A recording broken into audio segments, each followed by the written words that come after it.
Morning guys, just want to start off the video by saying thank you very much for the guys that have jumped on and hit that subscribe button and joined the channel. Very much appreciated, guys. We broke the £100 barrier, the 100 subscriber barrier, sorry, last night, somewhere around midnight or something like that, and it just put a massive smile on my face, guys. I've had some week, it's been absolutely incredible, but when I seen that getting to 100, honestly guys, I can't tell you how much it means to me. I thank you very much everyone who subscribes and watches the videos. It means so much to me. Thank you very much. Like I said, we're going to be doing a giveaway now that we've got to 100 subscribers. I'm actually for work today in Aberdeen, so I'm not able to show you the prizes or anything, okay? But what I'm going to do, if you're watching this video, some people have just been finding me on YouTube and some people have found me on Twitter, because I'll share on Twitter when I've posted a video just to try and reach a wider audience. For any and all of you, what I'm going to do is I'm going to be putting a tweet out. This is my Twitter. I'm not really on Twitter, really doing very much of anything, you know. This is me here at Q-Tang Clan. I'm a big Wu-Tang fan, as you can probably tell. So you'll find me easy enough. That's my picture, and you know, this is my Twitter account. I'll be putting a tweet out here later today. And all I'm looking for is I'll be putting something on like who's been your best buy of 2019 so far, and you know, just feel free to reply with anything, guys, and I'm just going to use all those replies as my ballot, if you like, for picking the winners at random. We'll do 3 winners or 5 winners, or we'll see what the interactions are like. If we get hundreds, and you know, hundreds will just start jumping on the bandwagon because there's a giveaway, then we'll kind of maybe need to readdress that and revisit it. But as long as it's at least the main 100, you know, you guys that have subscribed and you watch the videos, then we'll use that as the ballot and make it a bit easier. And so I'll put that out later tonight, and I'll put a deadline on it of maybe say 2 or 3 days. I'll pin the tweet as well, so it's at the top of my Twitter, so you can find it easy. And yeah, sorted. So I want to get a little bit of content in this video. So we launched Operation Coleman last week, okay? Now, I had a great back and forth in the comments section with somebody when all this was kicking off with Coleman, and he was telling me I think he sold at 301, 302, something like this. And when I bought that Coleman straight away, my first thought was just get him to the Liverpool game and then sell from there, okay? So Coleman himself, if we jump on the index, he's still trending because he did take a dip and then he's popped back up. So he's hovering around 312 now, okay? We picked him up at 381.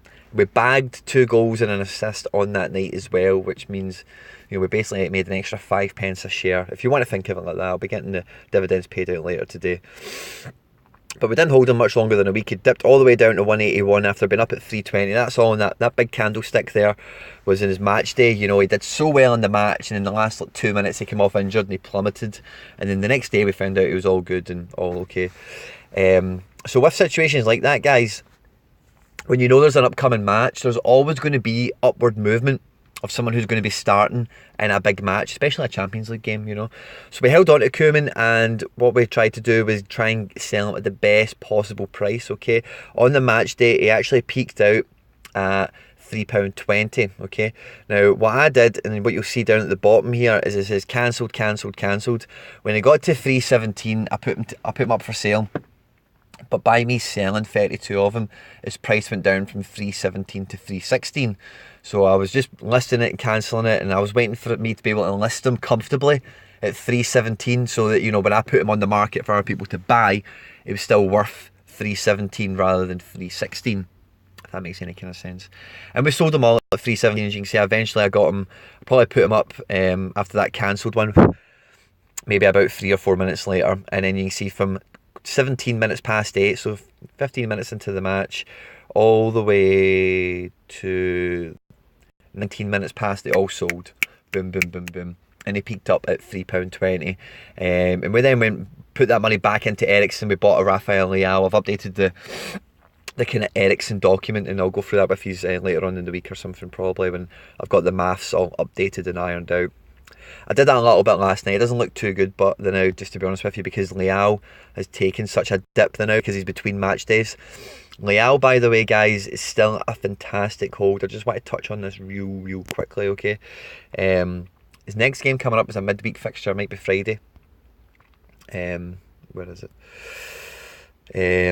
So he's sitting about £4.50 the now, and then yeah, the 22nd today is Wednesday. Yeah, so Friday night they're away to Strasbourg. Okay, Strasbourg are, as I've told you before when we've been speaking about the French league, Strasbourg are Burnley, basically. Okay, in terms of how they play and what they're all about and what you should expect to get out of them in terms of a team. You know, very defensive, very tight, very strong. They can score goals, they can win games, you know. And Lyon are just flying high now. They're probably quite similar, if you want to use a Premier League example. If you think about Liverpool last year, when they were just in fifth gear from the first whistle, all guns blazing, pace, clinical finishing, lots of young talent, lots of exciting prospects in the team. That's pretty much what Lyon are kind of offering this year in terms of the French league. So he'll pop back up Friday night fixture. Like that, he's definitely going to swing back up above that £5 mark on Friday night. I'll tell you that right now. I'll put my name on it. I don't mind. It might take the goals or the performance for him to break it. But if you have a look at Friday, we've got some Premier League games, but none of them are big hitters. West Ham, Fulham, Cardiff, Watford, tight competitive games. Somebody can stand up and be counted, don't get me wrong. In France, it is only really Lille you're looking at. Italy, AC Milan at home at Empoli, Bundesliga, a tight game again, Bremen and Stuttgart, so there's nothing, and there's a La Liga match as well, Huesca and Espanyol. Okay, so there's a decent lineup on Friday, and that actually means, hold on, we've got 2, 4, 6, 7 games. That's going to be a double match day, isn't it? Wow, I didn't actually realise that. 2 seconds. Double match day, 5, yeah, it's going to be a double match day, brilliant. So, wow, that's quality. Wee Brucey bonus there. So yeah, just on a side note, that was not too bad a purchase today. And yeah, we moved some money back into Ericsson or whatever. So like I've said to you before, guys, in the videos, you want to be selling when people are buying. Now that might mean, I could have sold them at 318 and 319. Okay. I know his price went to 320. The likelihood of selling him at 320, because that's where he peaked, is quite minimal. And that's what we need to understand. Because his price is there, doesn't mean people are still buying. The buys that people have made have pushed his price up there, if that makes any kind of sense. I hope it does. So the best possible price you could have sold him at really is 319. Okay, and 15-20 minutes into the game at 0-0, selling him at 317 I thought was pretty good business, and I still stand by that. I'm really comfortable with my decision, and I'm not holding any regrets on it. It just means we managed to maximise the profit on him, in my opinion, as much as we could have on that day. He's dropped by down to 312, and you know what, he might take another little dip or so. You might get him a bit closer to that 301 mark that he was kind of hovering around between like the weekend and last night. But if Bayern Munich knock out Liverpool, guys like Goretzka, obviously Kimmich is trending today, Coman, Gnabry, Lewandowski, Thiago, Hummels, Alaba, these guys are, if they get through the next round of the Champions League, which one thing I know about football, guys, is you never write off German teams, especially in the Champions League. In European football, you just never write them off, honestly. So, we'll see how that goes. They could have scored an away goal, they didn't. Liverpool, but have the advantage of getting away goals, and it's a difficult game, guys. But if you're taking a bit of a gambling mentality into it, you'll get some Bayern Munich players now at a phenomenal price. And if I was wanting to gamble, I would have been holding Coman a little bit longer, because I promise you this, if you get through to the next round of the Champions League, you can quite easily see him making £3.20 easily, and going on and above into new territory for him, because he's young, he's exciting. My work phone is going absolutely bonkers right now, man. Look at all those messages flying in. I don't know if my phone's just like having a malfunction or something. Let's just throw that away. And guys like Goretzka as well. Where is Goretzka now, actually? Goretzka. So still at 2, yeah. So if Bayern get back, that's in my opinion, guys. See this big spike he took where he went up to £4 and dipped back down. I think that's people just thinking, oh crap, Bayern Munich might not get through in Europe, and that's why they've dumped him rather than holding on to him. So if they do get past Liverpool, you can expect to see this guy shooting right up the index. And who you want to compare him with in terms of that type of thing is somebody like Zaniolo. Okay, now Zaniolo offers the potential for a big transfer in the summer. That is the only difference. Okay, he's not going to do as well week in, week out on paper as Goretzka in match day dividends. Playing for Bayern Munich and playing for Roma is not the same thing. It's not totally comparable. Playing for Bayern Munich and playing for Juventus, definitely, that's much more comparable. don't get me wrong, Roma are a very, very good team, and I've got Holding their away collar of, which has been an absolute bargain. I wish I had more money on them. But Roma, strong position in the first leg against Porto. They look to be progressing. This guy's only going to increase as well, guys. He's on a wee bit down of a bell curve now, so he's actually probably quite a good time to buy right now. Let's have a quick look at Roma just as I chat to you guys. And that's the thing about the channel, guys. I find things out with you. It's not me telling you everything. It's, we come to things together, we chat. If there's anything I find, I highlight it to you. And sometimes I'm doing these videos, I just stumble across things and it's like, oh, okay, cool. So today's the 20th of February, okay? So Frosinone, and then the derby against Lazio, and then Porto away, and then Empoli, and then Spal. So over the next 5 fixtures, Roma look really, really good. Roma look like a really, really good team to be buying into. Zaniolo, if he's playing, the sort of position he is and the return he's had recently, that could be quite a good price to be picking him up for, by the way.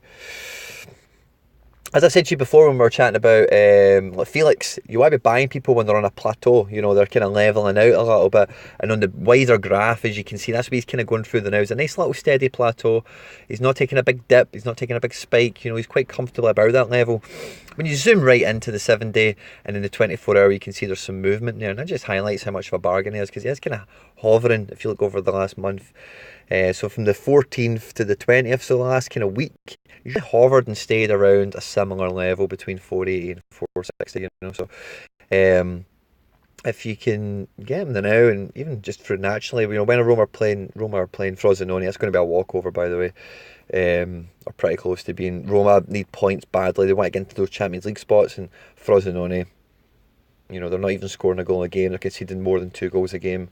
They're pretty much dead and buried at this point. So we look at their away form. Roma, solid for an Italian team, and a home Frosinone. Yeah, that's why they're going to be relegated. Okay, so we just stumbled across a little cheeky tip that you might want to get on. Quite tempted to maybe do something with that myself. Had I not already put the Coleman money back into Ericsson, I might have went and done that, but who knows, we might move some things about. You probably noticed at the bottom as well, we've still got Diaz, and we've started to pick up some Amadou Haidara. Okay, now I had a question from somebody a while ago saying like, oh, I should do a video about long-term holds, and I'm kind of working on criteria for that, and I'll be bringing a video about long-term holds coming out shortly, okay?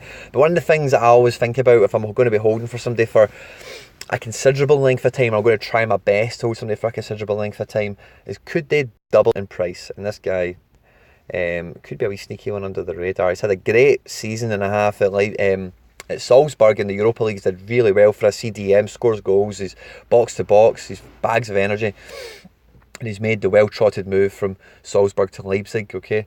So he's been injured, that's why Salzburg have been quite happy, I think, to move him on to Leipzig, get some money in so they can strengthen for Europa League themselves.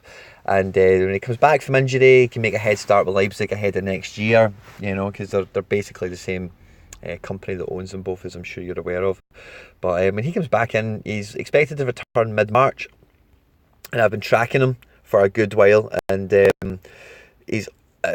seen him, if I can get him for 175, as well, I was saying to myself, if I can get him for 175, I'll be happy. And if you look over the last month, he was down to 175 and then up and then down and then up and then down, and I was like, just wait for that down to come, and I've got some loose cash in the account, and I'll be taking him at 175. He can sometimes peak right down at 174. It's a great time to be buying him. But as you can see, just even with him signing for Leipzig, he's got that 190 kind of ceiling already established, and that's something, 184.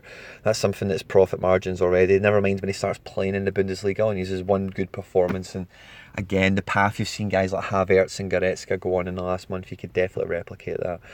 He's also not got European football, but it wouldn't be totally unheard of if he came in from Leipzig, lit the world on fire, and then he just got linked with like Real Madrid and Paris Saint-Germain and Man City and Man United, and even just to get linked, guys, as I say with this stuff, the transfer doesn't always need to go through, but if the papers are writing the stories, that drives the price up, just point blank does.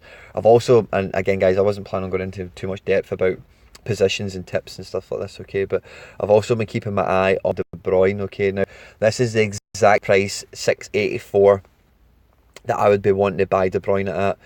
because his commission is basically 13 pence a share, you know. If you were to buy him for 684, you need to break even, add on that 2%. So 684, where's the calculator? 684 times 1.02, okay, is you need to get him to 690, let's call it 698, okay, round them up to break even on him, okay. He's easily a £7 plus player. He's easily a £7.50 player. He's easily, when he gets back into form, Man City are doing well, they progress in the Champions League, he could easily get to £10. De Bruyne, we've spoken about this before. So getting him at that point where you basically get to £7 and everything on top of that is cream. You know, you've got 2 pence of cream already because 698 is your break even. But really, you know, from that £7 onwards, everything's cream, you know. So if you bought 100 of them the now, and then it got up to, say, just even say £9, that's you up £200, you know. It's a great percentage as well, you know, but in terms of actual pounds and pennies, you know, that's the way I kind of assess targets, is where's the break even going to be at, when's a great time to buy them, when's easy for me to keep a track on the profit margin, and then when do I want to sell, and this type of thing as well, okay. So, what are we saying about Kai? Just a random scout report on UEFA.com, okay. But guys, as I say, I'll put a tweet out later. I'll probably just do it as I finish this video and get it posted out. But subscribe to the video, guys, like the video, comment, please, guys. I love the interactions, I love the comments. But find the tweet, and I want to see a screenshot or a comment, your best buy of 2019 so far. Okay, guys, thanks a lot for watching the videos. Thanks so much for all the subscribers so far. Long may it continue, guys. Stay out of trouble, and I'll see you on the next one. Take care. Bye bye.